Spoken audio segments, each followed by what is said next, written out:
اللہ فرماتے ہیں یہ وہ لوگ ہیں جنہوں نے اپنے دین کو کھیل اور تماشا، دین کہتے ہیں طریقہ حیات، جو ان کا طریقہ حیات تھا وہ لہو و لعب، لہو و لعب کسے کہتے ہیں؟ کھیل تماشا۔ آپ نے دیکھا ہوگا جو مذہب کو فالو نہیں کرتے نا جو لوگ، ان کی زندگی کا مقصد کیا ہے آپ ان سے پوچھیں، وہ کہتے ہیں لائف کو انجوائے کرو۔ مقصد کیا ہے زندگی کا؟ بھائی ہم کیوں ہیں؟ ہم اسی لیے کہ انٹرٹینمنٹ، اور بس انٹرٹین کریں ہر وقت، اور لائف کو کیا کریں، یہی ہے نا بھائی، اور کیا ہے؟ یہی ہے نا۔ تو اتنی بڑی مخلوق انسان کی اللہ نے بنائی کھیلنے کے لیے، یہ کیسے ممکن ہے؟ ویسے ہی دیکھو جاپان کے سائنسدانوں نے روبوٹ بنایا، کتنی محنت سے بنایا نا، لوڈو کھیلنے کے لیے، بولو نا، فٹ بال کھیلنے کے لیے۔ اب کوئی جاپان کے سائنسدانوں سے پوچھے تم نے اتنی محنت کی، اتنے بڑے بڑے سائنسدان بیٹھے اور یہ ایسی خوبصورت مشین تم نے بنا لی، یہ کیا کرے گی؟ انہوں نے کہا ایسی ایک اور مشین بنے گی اور دونوں فٹ بال کھیلیں گے۔ تو آپ کہیں گے نا تمہاری عقل پہ ماتم کرنے کا دل چاہ رہا ہے، اتنی محنت اور اتنی خوبصورت مشین، یہ محض کھیلنے کے لیے۔ تو وہ بتائے گا نہیں کھیلنے کے لیے، اس سے بہت سارے کام لیے جاتے۔ روبوٹ بڑی قیمتی چیز ہے، کام کی چیز ہے۔ تو خدا کی قسم روبوٹ میں وہ ٹیکنک استعمال نہیں ہوئی ہے جو روبوٹ بنانے والے انسان میں استعمال ہوئی ہے۔ انسان بنا نہیں ہے، بنایا گیا ہے۔ وہ ڈارون کی میں کھچائی کرتا رہتا ہوں نا، میں آج بیٹھا بیٹھا وہ جو قرآن پہ تلاوت کر رہا تھا نا یہ یاد کرنے کے لیے، تو وہ بتوں کی بات آئی تو میرے ذہن میں ایک خیال پیدا ہوا کہ وہ قرآن بار بار کہہ رہے ہیں ان بتوں کو تم اپنے ہاتھوں سے بناتے ہو، اپنے ہاتھوں سے بناتے ہو۔ ایک خیال آیا کہ جو بت ہے نا، جو بے جان انسان کی طرح ہوتا ہے لیکن ہوتا بے جان ہے، یہ خود سے بن سکتا ہے؟ اس کے بارے میں کوئی سائنسدان کیوں پیدا نہیں ہوا کہ جس نے یہ کہا ہو کہ کروڑوں اربوں سال گزرے اور ایک مٹی کا پتلا وجود میں آ گیا؟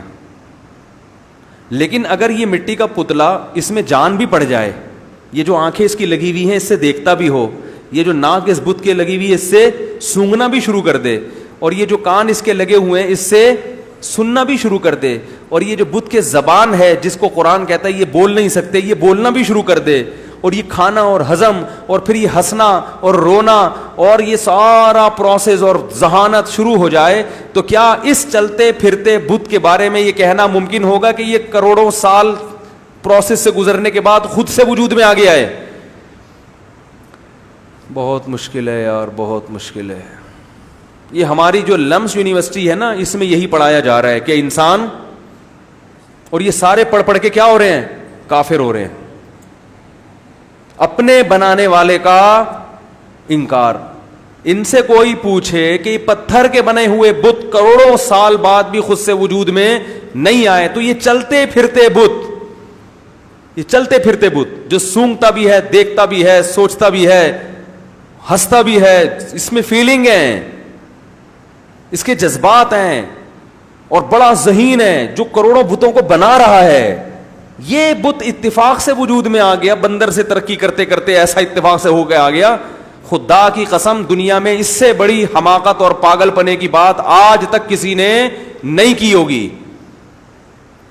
اب سوال پیدا ہوتا ہے اتنے بڑے بڑے ذہین سائنسدان ایسی حماقت کی بات کر کیسے دیتے ہیں؟ اس کا قرآن جواب دیتا ہے کہ آخرت پر ایمان نہیں ہے، ان کو پتہ نہیں ہوتا کتنی کڑوی بات اپنی زبان سے نکال رہے ہیں، جس کی سزا ان کو ملے گی اور جس کا ان کو قیامت کے دن جواب دینا پڑے گا۔ جب جواب دہی کا تصور نہیں ہوتا، انسان وہ بات تو لوگوں کے سامنے کرتے ہوئے ڈرتا ہے جس پر لوگوں کی طرف سے ری ایکشن ہو، اس میں تو 100 دفعہ سوچ کے کوئی نظریہ اور تھیوری پیش کرے گا انسان۔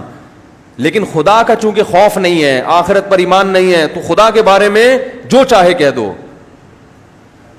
تو اللہ تعالیٰ فرماتے ہیں کہ یہ کافر جہنم کی آگ میں جلیں گے، تو اہل جنت کہیں گے کہ ہم سے ہمارے رب نے جو وعدہ کیا تھا ہم نے پورا پایا، کیا تم سے جو وعدہ کیا گیا تھا وہ پورا ہوا؟ وہ کہیں گے نام، ہاں ہاں ہاں، ہم نے بھی اپنی آنکھوں سے یہ عذاب دیکھ لیا ہے۔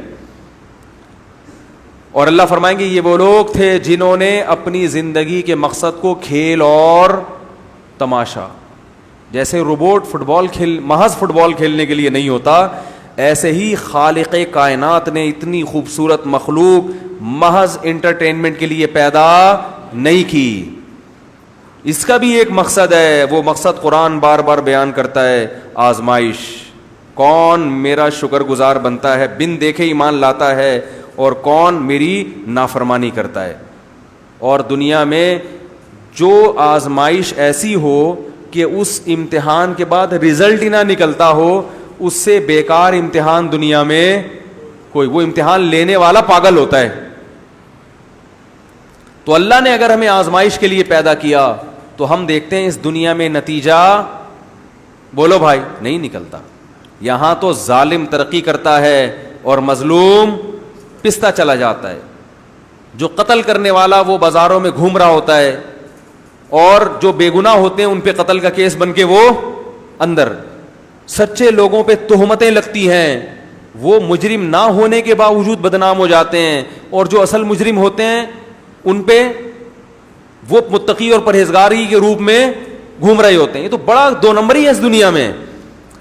صاف پتہ چلتا ہے کہ وہ امتحان کا رزلٹ اس دنیا میں اناؤنس نہیں ہوتا, اس کے لیے اللہ نے الگ جہان رکھا ہے, الگ جہان رکھا ہے. تو جو بھی اس بات کو نہیں مانتے وہ اپنی دنیا کے مقصد کو صرف کھیل اور تماشا بناتے ہیں. تو قرآن کہتا ہے یہ جب جہنم کی آگ میں جلیں گے تو ان سے کہا جائے گا الذین اتخذوا دینہم لہوا ولعبا, یہ وہ لوگ ہیں جنہوں نے اپنے دین کو کھیل اور تماشا بنا لیا تھا. اور اس میں وہ لوگ بھی داخل ہیں جو مذہب کو فالو کرتے ہیں مگر انہوں نے اپنے مذہب کو, جو جس کو اسلام کہا جاتا ہے برحق مذہب, اس اسلام کو کھیل اور تماشا بنا لیا, وہ لوگ بھی اس میں داخل ہیں. آج دیکھیں نا, مذہب کے ان چیزوں کو فالو کیا جاتا ہے جن کا تعلق انٹرٹینمنٹ سے ہے. مذہب کے نام پہ قوالیاں ہو رہی ہیں, ناچ رہے ہیں, ڈھم ڈھم, نبی کی محبت میں کیا کر رہے ہیں. آپ مزاروں میں جا کے دیکھیں, قوال بیٹھا ہوگا منہ میں پان رکھ کے, بڑے بڑے سے بال ہوں گے, اور وہ جھوم رہا ہوگا ڈھم ڈماڈم ڈھم ڈمام, ادھر ناچ گانے چل رہے ہوں گے. گناہ بھی ہو رہا ہے اور لیبل کیا لگایا جا رہا ہے, نبی کی, بولو بھائی.